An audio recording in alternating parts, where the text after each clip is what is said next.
రైతులను పట్టించుకొని బీఆర్ఎస్ నేతలు అధికారం కోల్పోయాక రైతుల పట్ల కపట ప్రేమ నొలకబోస్తున్నారని సత్తుపల్లి ఎమ్మెల్యే డాక్టర్ మట్టా రాగమయ్య ధ్వజమెత్తారు. బీఆర్ఎస్ నేతలు దొంగ నాటకాలాడుతూ ధర్నాల ముసుగులో రైతుల్ని తప్పుదోవ పట్టిస్తున్నారని ఆగ్రహం వ్యక్తం చేశారు. ఖమ్మం జిల్లా కల్లూరు ఎంఏసీ కార్యాలయంలో జరిగిన మండల కాంగ్రెస్ పార్టీ సమావేశానికి ముఖ్య అతిథులుగా జిల్లా అధ్యక్షులు పువ్వాళ్ల దుర్గాభవాని, దుర్గాప్రసాద్, సత్తుపల్లి ఎమ్మెల్యే డాక్టర్ మట్టా రాగమయ్య, రాష్ట్ర నాయకులు మట్టా దయానంద్ హాజరయ్యారు.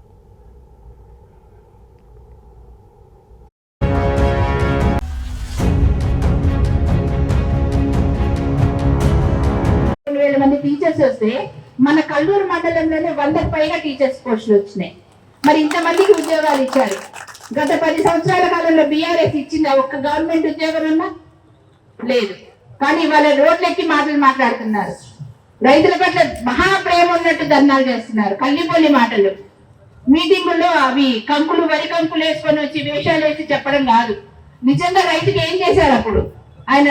నేను అడుగుతున్నా సభాముఖంగా, రైతులకు ఏం చేశారు వాళ్ళు? రైతు రుణమాఫీ 1,00,000 చెప్పారు, ఎంతమందికి ఇచ్చారు?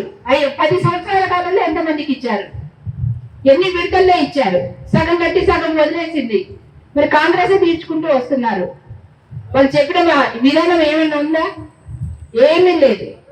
ఇప్పుడు ఈ కల్లూరు మండలంలో రాబోయే కాలంలో మంచి అభివృద్ధి జరిగే కార్యక్రమం ఉంది.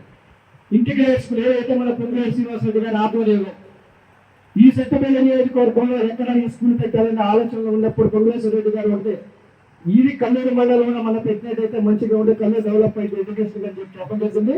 ఇక్కడున్న చెన్నైలో అక్కడున్న రైతులు కూడా ఎంతో ఉదాహరణతో దాదాపు 100 ఎకరాలు ఉంటే అందులో నుంచి స్కూల్ కి 30 ఎకరాలు వాళ్ళు డొనేట్ చేయడం, వాళ్ళందరూ కూడా సభాపూర్వకంగా మేము కృతజ్ఞత తెలియజేస్తున్నాం. అలాగే ఐటీఐ కాలేజీ ఇది కూడా కల్లూరులోనే పెట్టబోతున్నాం. దాన్ని ప్రవర్తించుతున్నప్పటికీ కూడా మరి మనందరం కూడా ఈ రోజు దాన్ని ప్రజలకు తెలియజేయడం